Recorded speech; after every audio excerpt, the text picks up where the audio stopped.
Sigismund or Fafnir Rann? Fafnir or Sigi? Which one to get? Should I get both? Let's find out.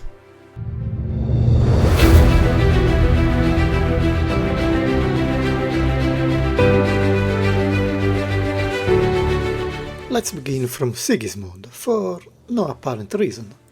Standard box, nothing new, and not much stuff either. Just our beloved captain, 2 additional hands, and a black sword. No helmet or reusable fire weapon. Sigismund is equipped with a customized Mark II power armor with Imperial Fist colors. Thus no black, just yellow and some shading. There is a nice soft plastic piece simulating a tabard with a very nice decoration. The rest of the armor is nothing special, on the contrary, it looks quite plain. Again, many rivets and no shading. No rest for my panel lining skills apparently, I'm getting used to these small touches with Imperial Fist figures. There is a plastic chain that starts from the forearm and should connect to the black sword's pommel. The backpack follows the same style with overlapping armor plates and sadly the same lack of shading and inked rivets, you know the drill by now. This should be the black sword, a power sword given to Sigismund during the siege of the Imperial Palace. Dark grey would be more appropriate, but this is a big power sword nevertheless.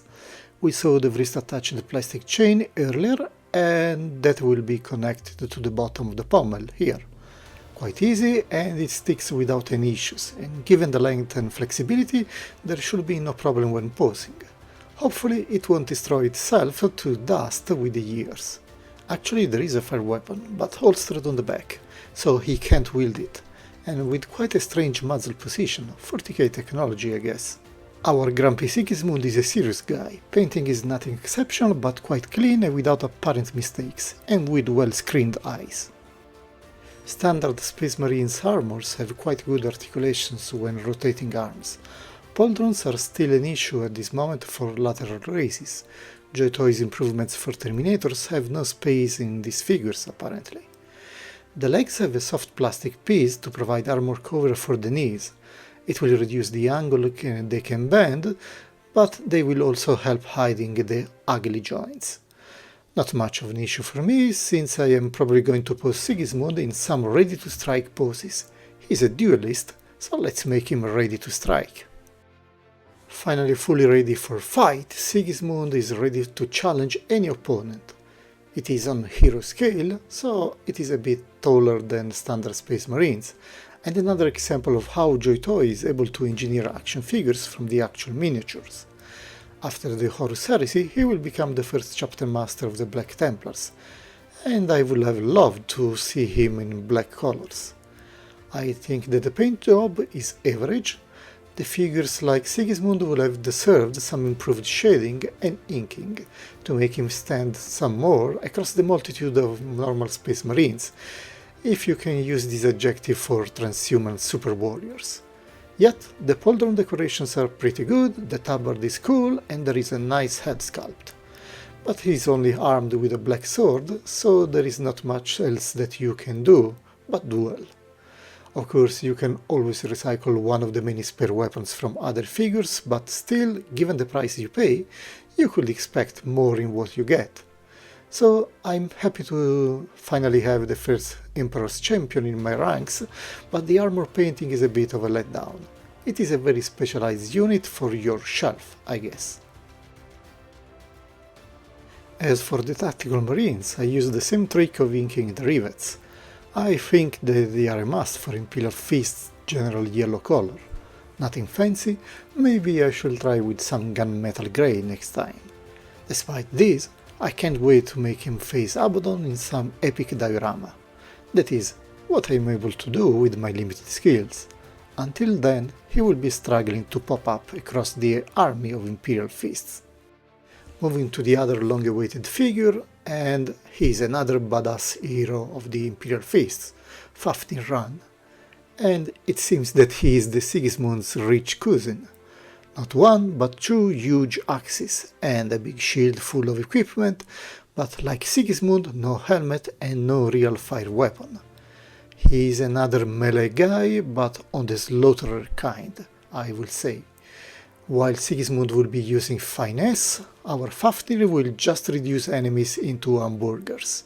From a quick look, we can see that this is quite rich in armor decorations and painting application, much bulkier too, in addition to an overall more armored look. Much less rivets than Sigismund's armor, but I like that they are all individually painted in metal color, so they really stand out where present. It is a very good job this time, JOYTOY. Of course, all of these armor plates will limit the articulations of the figure, but everything has a price. And in this case, I welcome the abundance built in the design. Fafnir is a walking tank, no time to play yoga. In my case, the heraldic shield on the pauldron was not properly glued. It is an easy fix, nothing was broken. I will glue it back later. Besides this, there is no apparent additional defect. The overall result is much better than Sigismund. The backpack is already attached to the body and with a great iron halo with a big metal fist.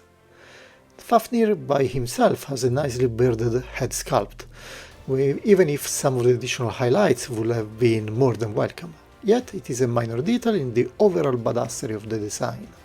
Speaking about articulations instead, the figure design is quite worse. In fact, besides the additional armor plates, the pauldrons are connected to the chest by red cables, I guess. While they can extend quite a bit before they get out of their sockets, they also make it impossible to rotate the arms. Legs at knee level instead are good, but don't ask him to make a Spartan kick because of the cool but invasive armor plates. But who needs to kick anybody when you have not one but two mega axes?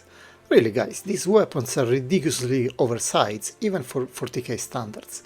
It is like he's wielding two Space Marine sized weapons in each hand. Overall, they have a great painting job, no visible defects, and the omnipresent fist. Looking at the shield, this is the first I see overloaded with equipment. It is like Fafnir enjoys camping.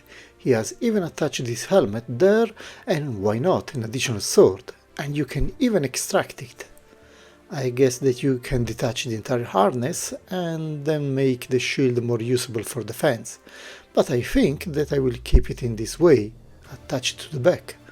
It is in solid yellow with a nice level of shading and the amazing metal grey iconography in the front, partially obstructed by the camping equipment. The shield can be attached to the back by using the additional piece that connects to the backpack ventilation, and then allows to plug the shield itself.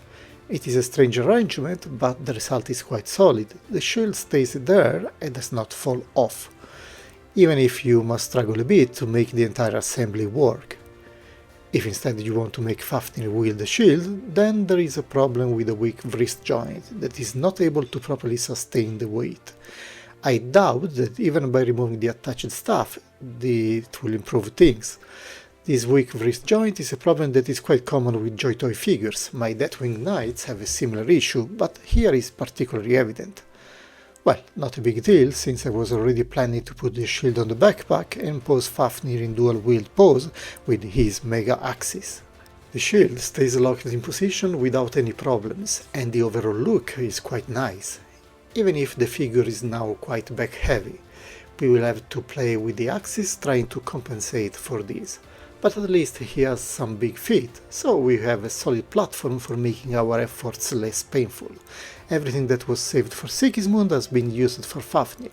He has even grenades. This comparison is looking quite unbalanced. Fafnir is so far my favorite of the two. Once you arm him with both axes, you have a monster figure that is really exerting dominance in your shelves. Great painting, great equipment, and amazing bulky armor full of details. A huge shield with tons of gadgets attached, and two Space Marine sized power axes. Yes, it is another specialized melee figure, but he makes Sigismund look like a pleb, honestly. Don't worry Sigismund, we will still love you, and you are still a tiny bit cheaper than our opulent Fafnir. After the Horus Heresy, during the third founding, Fafnir will take the most violent Imperial Fists and found the Executioner chapters, having fun in laying waste to the enemies of the Imperium. But that is in the lore. In our sad reality, his main contribution is in helping JOYTOY to desertify our wallets, and we are happy for that, more or less. let's put them side to side and with our good old Praetor added to the mix. They are all hero scale, big chunky figures with great charisma. In terms of overall look, I will say that Fafnir wins hands down over Sigismund, with only the Praetor getting close to him. Sigismund pays for the rigidity of the loadout, only a sword and a duelist stance are the suitable options, unless you want to add some more creativity to the mix and or using equipment from other figures. Fafnir instead can, at least in theory, wield a shield, wield a single axe with two hands or dual wield two axes, and even the iron halo is quite cheap in Sigismund's case, with the Praetor being the coolest in my opinion. The Praetor even comes with two heads options and in terms of price stands in the middle between our two champions. If you can only pick one of the three, I would suggest you to get the Praetor. It is the best compromise in quality and features. But since we are talking about the two champions, my money is on Fafnir. Unless you can get all of them, either because of money or available space. In that case, there is no reason to stop you. They are all great figures, perfectly matching the GW miniatures and being nicely poseable. A great shelf presence for the Imperial Fists fan.